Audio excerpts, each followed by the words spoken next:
My third child, Gabriel, was born with a chromosomal disorder.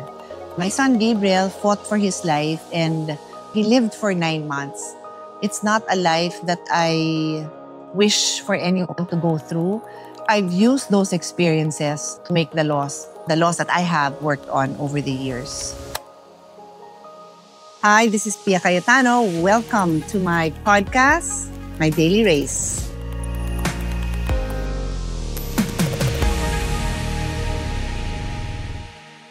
So I'm excited for this pilot episode. And there's so many topics that I want to talk about, but I think it's best that I start with who I am. Being a public official, I would say perhaps most adults have heard of me, may not know that much about me, may know a lot about me, may know the right things about me or not. And so, yeah, this episode is about me sharing who I am and, in a way, what to expect in this series that we're starting. I wrote a book. It's called My Daily Race. It was based on my blog, which was also called My Daily Race. And it says My Daily Race, and then it says my life as a senator, mother, and triathlete. At the time I wrote that, I was actively an endurance athlete. Endurance athlete meaning ang sports ko yung mga endurance, long runs, long bikes, long triathlons, and that's why that was the parang tagline. Senator, mom, and triathlete. I'm still very much an athlete. Different stage of my life, I have different sports. I have another sport now, which I'll talk about later. But I'm still a senator and I'm still a mom. And of course, that description was quite brief, but I'm a lot of other things. I'm a daughter, I'm a sister, I'm an entrepreneur, I'm a boss to my staff. I'm actually a yin yoga certified teacher. There's so many other things that I like to do, and with labels or no labels, I'm passionate about it. So I think I'll dissect a little bit of those different things so that you get to know me better. My joy in life is my family. I'm very blessed to have grown up in a very secure home. My dad was a lawyer, and then ang mommy ko, teacher. So lawyer and teacher. And ako yung ate, and I had 3 younger brothers, Alan, Ren, and Lino. It was a very happy home. My dad was very, very strict. So nung teenager na ako, hindi na yun masaya. When your dad is so strict, you're not that happy about it. But it was still a very happy home. He was reasonably strict. When I look back, hindi siya unfair. He just was looking out for me. But my mom naman was very loving, very caring. So I actually believe that I grew up in a very balanced household. A strict father and then a very loving mother who can kind of cover up for the strictness. I'll illustrate that. Bawal ako magka-boyfriend kasi nga strict nga ang daddy ko. Pero okay lang sa mami ko. So pag makipag-date ako sa boyfriend ko, mami ko yung chaperone ko. So it doesn't get any better than that, di ba? Mami ko magbabayad ng sine, tapos ang kasama ko sa sine siya, tsaka yung boyfriend ko. So, but my childhood, like I said, I was the ate, then my brothers were much younger than me. And when I finished college, I went to the States kasi gusto ko magtrabaho, gusto kong subukan yung buhay na di naman malayo sa pamilya because I love my family. So hindi ko goal na layuan sila. But I think my goal was to be independent. So tumira ako doon for 2 years. Never ko naging pangarap na tumira sa ibang bansa, yung tumira permanently. Pero yun nga, naging I was open kasi ang dami kong friends at that time, this is the 80s. Ang dami kong friends at that time na yun yung goal nila, na and karamihan sa US ang punta. So siguro nadala din ako doon na sige, mag-US din. Pero wala akong tinatakasan sa Pilipinas. Talagang love ko yung family ko. So I was actually very sad to leave kasi ako nga yung ate, my brothers were still very young. And ang mommy ko kasi nga, working mom, teacher siya. So I feel na ako yung nagpalaki dun sa mga brothers ko kasi parang may times na ako lang yung nasa bahay or yung mommy ko busy nagtatrabaho. So mahirap sa akin na napalayo ako sa mga kapatid ko kasi para ko na silang mga anak. That's why I didn't stay that long in the States. 2 years ako doon, may chance ako mag-work, and then nagkaroon din ako ng chance na mag-aral. Hindi ko tinuloy yung pag-aaral ko doon because nag-graduate ako with a degree in economics. So akala ng marami, bala ko mag-law. Parang pre-law daw yung economics ko. Pero actually hindi. Naging economics major ako kasi nung nag-iisip ako ng course, naisip may teammate ako na, kasi volleyball player ako, may teammate ako na economics. Tapos sabi ko, ano yun? Ano kaya yun? Parang okay yun. Sige, yan na lang ang aralin ko. Kasi I don't know anything about it. So challenge ko yung sarili ko na may matutunan ako doon sa economics. I mean, I know what economics means, but I decided na yun yung aaralin ko. Yun, nakatira ako sa States with my cousins, my 2 cousins na parang sisters ko. Wala akong sister, so sila yung parang sister ko. Para kami nagbabahay-bahayan doon. Nakatira kami sa isang apartment, Queens, which is part of New York City. And nag-work ako for 2 years. But while working, nag-take ako ng what they call the LSAT. Ito yung parang exam to go to law school sa US, pero pwede mo rin gamitin yon sa mga law school sa ibang bansa. And nag-decide ako na parang ang mahal naman mag-aral doon. Naawa naman ako dun sa tatay ko na ang laki ng gagastusin niya. So, bumalik na lang ako sa Philippines. Dito ako nag-law. Bakit ako nag-law? I wasn't so excited about going to law school, but the truth is, wala na akong maisip na ibang course na aralin. Parang, I really wanted to study some more. Gusto ko yung may baon pa akong maraming kaalaman, pero parang hindi ko maisip yung ibang klaseng career since nakita ko yung sa tatay ko na lawyer, parang okay naman. Yung sa mami ko, okay din. Naisip ko din maging teacher. Pero parang mas napunta ako dun sa mag-aral ng law. So yun, naging law student ako. I studied in the University of the Philippines. That's why halos 9 years ako nasa UP because 4 years for my Bachelor of Arts in Economics. Then I lived in the States for 2 years. And then another 4 years for law school. Tapos nag-review pa ako ng bar exam. So for a big chunk of my teen and young adult life, taga-UP ako. I went back to school and then naging lawyer ako. Everything I did, one constant in my life was always sports. So grade school pa lang ako, nagva-volleyball ako, nag-track and field, basketball, football, lahat yata ng sports na meron pinasukan ko. I'm just really fond of it. And batang kalye din ako because I was just browsing Instagram kanina. Sabi dun sa isang post, the kids born in the 80s were the last batch na naglalaro pa sa kalye. So yun ang tanong ko sa inyo. Nakapaglaro pa ba kayo sa kalye? Naglalaro pa ba kayo sa kalye? Kasi ako, na-enjoy ko yon na naglalaro sa kalye. Literally sa kalye. Pag may parating na sasakyan, takbo ka, balik ka dun sa may bakod mo. Kasi hindi pa siguro ganun karami yung kotse. Tsaka sobrang safe din noon na nung bata ako, it's either naglalakad ako, papunta dun sa piano lessons ko, papunta dun sa ballet lessons ko. Nung medyo mas malaki ako, nagsiskateboard ako, going there, nagbabike ako. Wala akong kasama. Wala naman akong yaya. Mag-isa lang ako, pinapayagan ako ng parents ko. Pero later on, decades later, hindi ko maisip na payagan ko yung mga anak ko na gawin yon. Ewan ko kung mas safe ba talaga nung time namin or mas naging praning na yung mga parents. I really don't know. So yun yung background. That's how I grew up. I love organized sports and unorganized sports. So I don't know kung naalala niyo pa yung mga larong Chinese garter. Yung tatalon-talon ka sa garter.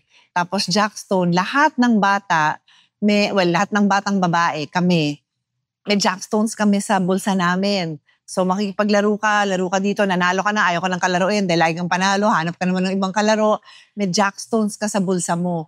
Parang yung mga bata ngayon yata iPad, tsaka iPhone or kung anumang cellphone ang dala nila. Times are very different. Nagpapasaya sa akin yung sports ko. Siguro nung younger ako, hindi ko yan naisip in terms of kailangan fit ako. Wala naman akong concept ng mataba, payat, hindi naman yon. Ang saya lang talaga mag-sports. Like, it really gives me joy. And then, siguro masasabi kong nakita ko din yun sa parents ko because my dad was always joining basketball games. Tapos, nag-gym siya. Yung mommy ko rin, nag-gym din siya. Tapos, very supportive sila sa mga sports events na sinasalihan ko. Even when I started working, I was always doing sports. Nung short time na tumira ako sa States, nagjo-jogging ako sa umaga bago pumasok sa work. Tapos, pag weekend, may na-meet akong friends, natuto ako mag-tennis ng konti. Konting-konti lang naman, hindi ako naging magaling doon. And then, normally yun, nagjo-jogging ako, tsaka nagjo-gym. Fast forward, eventually I got married, I had kids, And while I was pregnant, nagja-jogging pa rin ako. Nagpupunta ako sa gym, nag-lift ako ng weights. Any new mom, syempre gusto mo rin na maging fit ka ulit dahil normally you gain weight when you're pregnant. I pursued fitness with a different goal because I wanted to lose some weight, some pregnancy weight. I had 2 daughters. I can say that I just love being a mom. Like I always dreamt of being a mom and I love being a mom. Naging natural sa akin na maging working mom because my mom was a working mom. So I think what we see is what we do. So since working mom yung mom ko, parang wala sa akin na inisip ko na hindi ako magtatrabaho. Parang hindi ko option yun na hindi ako magtrabaho. And even when I was already a lawyer, ni-sideline ako, nagjo-join ako ng mga bazaar, mga tiangge. Nagbebenta ako ng mga baby clothes because I want to have extra income. Nag-umpisa yun, even when I was still in law school, I used to sell ribbons, clips, headbands, t-shirts, dresses, dun sa likod ng kotse ko.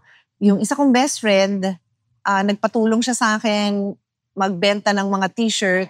Nabenta ko, ang dami kong nabenta. Sabi ko, uy, kikita ka pala dito. So since then, after that, I got into it. The income I made was bigger than the income I made as a lawyer. So I was motivated to keep on looking for products to sell. Hindi ho ako pinalaking mayaman. May kaya naman kami. But nakita ko yung start namin nung family ko kasi nga ako yung panganay. Nakita ko yung hard work ng mommy ko, ng daddy ko. Nag-umpisa kami, walang kotse. Tapos isang kotse. Tapos mamamasahe pa kami ng mommy ko dahil pagka yung daddy ko maraming kliyente or pupunta pa siya sa korte dahil abogado siya, wala kaming car. If you want to have comforts in life, kung gusto mo komportable ka, may bubong ka, may sasakyan ka, kailangan mong trabahuhin yun. So that's why ganun yung outlook ko. After my second daughter was born, 2 years later, I got pregnant again and I had the third child. But my third child, Gabriel, was born with a chromosomal disorder. So Gabriel had trisomy 13 and ito ho ay isang kondisyon na malubha. And most babies na may trisomy 13, hindi sila nabubuhay beyond 1 week or 1 month. My son Gabriel fought for his life and he lived for 9 months. But it's a very difficult life. Nakatira kami sa hospital. Never na siya nakalabas ng hospital. In fact, 5 months siya sa neonatal ICU. It's not a life that I wish for anyone to go through because it's very hard for a mother to see her child like that. Pero wala ka naman choice kung nangyari sa'yo yun. May nagsasabi sa akin before no na ang tapang mo, ang lakas ng loob mo. But it's not a choice. Hindi mo naman pinilo yun tapos papatunayan mo na malakas yung loob mo. It's something that you deal with on a day-to-day basis. I did whatever I could na maging komportable yung anak ko. Pero walang gamot dun sa kondisyon niya. And I knew na it's just a matter of time na mawawala rin siya. Hindi ko naman alam kung 1 month, kung 2 months, kung 1 year or 2 years. But yun nga, he passed away when he was 9 months. For many years, ayoko na magkaanak kasi syempre it was very painful for me to go through that experience. But siguro mga 8 years after that or 7 years or I don't know, I can't really remember exactly when. Parang the desire in my heart na magkaanak ulit was there. But wala na akong asawa by then kasi naghiwalay na kami ng asawa ko. So, di naman ako magkakaanak basta-basta. So, I didn't know how that desire of mine to have another child would come about. But by then, I was also a senator already. One day, the opportunity to visit an orphanage and to see the kids who are there came about. And before I knew it, I was a foster care mom and eventually I adopted my son who is now 14 years old. So I became a mom again. It wasn't part of my plan, but when I saw the opportunity to adopt my son, I decided right away na he was meant to be part of our family and he was meant to be my son. So, yun, he's 14 years old now and very much my child, the same way my daughters are my children. Walang pinagkaiba sa akin yon. And I'm a proponent of adoption and foster care. Naging life calling ko yun even before my son was born. Hindi ko akalain na ako mismo I'll have the chance to foster care and adopt a child. So most of what I talked about has nothing to do with my work as a senator, but I have been a senator for 6 + 6, so 12 years, and I'm on my third term, 5 out of 6 years, so almost 18 years as a senator. And I also spent 3 years in the House of Representatives. So I have about 20 years of experience by now, as a legislator. I love being a legislator. If you ask me this question during my re-election in 2010, hindi ko pa kayang sabihin na I love my job because it was very difficult for me to make the adjustment to public life. Gusto ko yung trabaho niya bilang abogado because nag-train ako as a lawyer. I like reading cases. I like reading laws and understanding the reason for the laws, understanding how parang trying to put together the different laws to fight for a particular case. Gusto ko yan. Pero hindi madali sa akin to be a politician because I value my privacy. I had to adjust to being in front of a camera all the time. But by now, I can say I love my job kasi I've also matured and I realized there's nothing in life that is easy. Even your favorite thing. So I love sports. I keep saying that I love sports. But I realize even the sports I love, so let's say naging marathoner ako, I've run like 10 marathons. Hindi naman siya madali all the time. There are days that I don't feel like running, but I run because it's part of my training. And on the day of the race, I'm so happy to be there, but I'm so nervous. Ba't ko ba ito ginagawa? Aga-aga ko gumising para lang makapag-training. And then at the latter part, pag tumatakbo ka na ng 3.5 hours, ang sakit-sakit na ng katawan mo. And I'm like, ba't ko ba ito ginagawa? So I think I've matured enough to know that finding peace and finding joy is really still is always a combination of hardship, of challenges, but it's finding that balance such that you end up still being happy, being grateful, seeing the bright side of things. Kasi pag easy-easy lang, that's not really joy. It's very hard to find fulfillment in something that you didn't work hard for. So that's why now, after 20 years in public service, I can say that I do love my job. There are days that I hate it. There are days that, it's very difficult for me. But generally, I'm grateful that this is the life. I've had the opportunity to serve my country through my skills as a lawyer, through my experience as a mother, because lots of the laws that I work on have a gender perspective. Yung reproductive health law, which ensures that every woman, every family can plan their own family, have access to family planning products. That's my experience as a mother, as a woman. Yung kinwento ko about adoption, that's my experience also seeing as a mother na I see kids on the streets na walang nanay, walang mauwian. Thankfully, I was able to give my kids a home. But what about other mothers who can't give their kids a home? I've used those experiences to make the laws that I have worked on over the years. That all brings me to where we are now. Where I am now is making this podcast. And the intention is to choose a topic, a different topic each time to share my insights. Usually, it's based on my own personal experiences, very up-close observations on how a certain topic affected people around me, people I work with, our country. I will bring in friends and experts to talk about certain things, but it's always a topic that I'm involved in, I'm working on, I'm passionate about. And then once in a while, maybe something I don't know anything about, but I feel like kailangan alam ko yan. As a mother, as a woman, as a legislator, I have to know that. So I might invite somebody to talk about that. But for sure, the next few episodes that you will be watching, and I hope you stay and watch, really revolves around yung mga interest ko na binanggit ko sa inyo. Yung being a mother, being a lawyer, being an athlete, how sports affects my daily life. I think a lot of it will revolve around that because I truly believe that at the end of the day, my own experiences tell me, and including my being a daughter who lost a father. Yung father ko was a senator from 1998 to 2003. He died in 2003. He lived a very healthy life. Hindi siya umiinom, hindi siya naninigarilyo. Pero nagkaroon siya ng hepatitis B that led to liver cancer, and he died while in office, while he was a senator. He lived his life. He was very happy being able to go to the gym, being able to run. And ganun din ako. Naman ako yun sa kanya. So a lot of my discussions will be how finding a sport that you love makes you happy. In my case, it does make me happy. So a lot of my discussions might be about a sport that I'm doing, how to get healthy, how to live a healthier life. If your goal is to lose weight, how to lose weight, why strength training is important, why you need to find time to work out.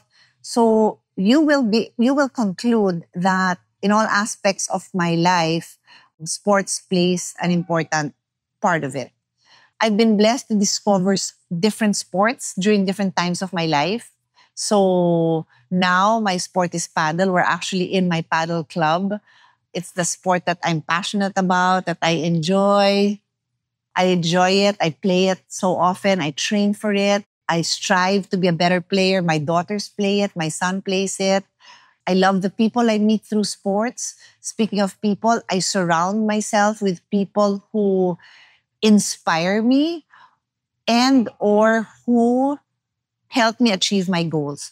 So if I feel that there is somebody who does not help me achieve my goals, it's hard for me to be with that person. And the same way with me, I'm hoping that the persons I'm with, I also help them achieve their goals. It doesn't have to be an effort. It should flow easily. So if I work with some staff who are moms, I hope that me being their boss also helps them be a better mom, that they have a good living because they work for me. I also honor their personal time so that they can spend time with their families, whatever I can do to support their journey being a mom. So that's important to me, the people around me. I think even when I was young, I had a spirit of gratitude. I truly believe that being grateful is fundamental to happiness. Hindi ko naman alam yon. Unang panahon naman namin, nung bata ako, wala namang yung parang express gratitude. Wala naman ako mababasa tungkol sa write down the reasons you're grateful. But I feel like because I was blessed nga to live in a happy home, lumaki akong grateful. And now, I'm very mindful about expressing my gratitude because there are lots of stressors in my life and ayokong nadadala ako dun sa stress. I try to make sure that balance yung outlook ko and nandun pa rin yung na-appreciate ko lahat ng blessings na meron ako. Speaking of blessings, I also feel that it is our duty to share our blessings. Kung ano yung meron natin, i-share natin. So that's something that's also parang a code that I live by, na i-share yung blessings. That's something I also want to talk about more in the coming episodes. Little things like little pleasures, no? Like for me, having this cappuccino is a blessing to me. Like mababaw ako in that sense na I really am so happy na masarap yung cappuccino ko. Tapos as an athlete, yung tubig ko, sobrang saya ko na I have cold water to drink on a hot day. Parang ang saya lang ng buhay na mababaw sometimes. And maybe in another episode, we can talk about all that lang. Like, ano yung mga small things that either don't cost anything or cost very little but gives us immense pleasure. I think that's very important. So for this first episode, I tried to give you a glimpse of who I am, the experiences I've had. I'm happy to dive deep into any of those topics. And I'd love to hear from you. You can just put your comments there. Like, if you're a mom and you want to talk about raising kids, breastfeeding, I breastfed my daughters for about a year. If you want to talk about adoption, the process I went through adopting Lucas, losing a child is very painful to me, but I share my journey because I think people can learn from it. Even losing my father, it's a lonely club to belong to when you lose a loved one. And I think you can only relate to it if it's happened to you. So when I hear of somebody who lost a parent or a child, I say that, I'm here to talk if they want to, because really, no matter how much your best friend or your office mate cares for you, if they haven't gone through it, it's a very different experience, very lonely.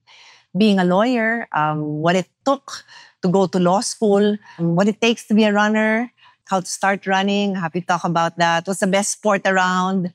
I'm happy to tell you that there's no such thing as the best. Depends on what your goals are, depends on what makes you happy. So just comment about anything I said if it's something that interests you. I'm also a passionate health advocate. I hate vaping and e-cigs as a parent.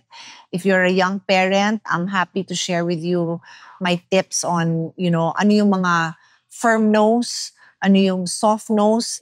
The other thing I want to talk about is how to get yourself to do and to try new things as you get older, because we get set in our ways, and I think that's why we age. So the good thing with me is I'm used to and I'm willing to try new things. Share what you want to hear from me, kasi sayang naman kung mag-monologue ako and then it's not what you wanted to hear. But I also am happy to give this away in the next coming episodes. I've written 2 books. One is called My Daily Race, and the other one is To Dream the Impossible Dream, which is based on the life of my dad. And he's not a singer, but he used to sing this song, To Dream the Impossible Dream, sung by Frank Sinatra. And his impossible dream was to become a lawyer. And he had hoped to be president of the country, but he died. And this one, as I said, is my life as a senator, mom, and triathlete. On that note, I think I've shared a lot of things about myself. I want to end with a spirit of gratitude that, I was born and raised in a Christian family, and I continue to give thanks every day for the opportunities I have. And today is the official launch of this podcast. So I'm happy and I'm grateful for this new journey. I hope to see you soon in all our upcoming episodes.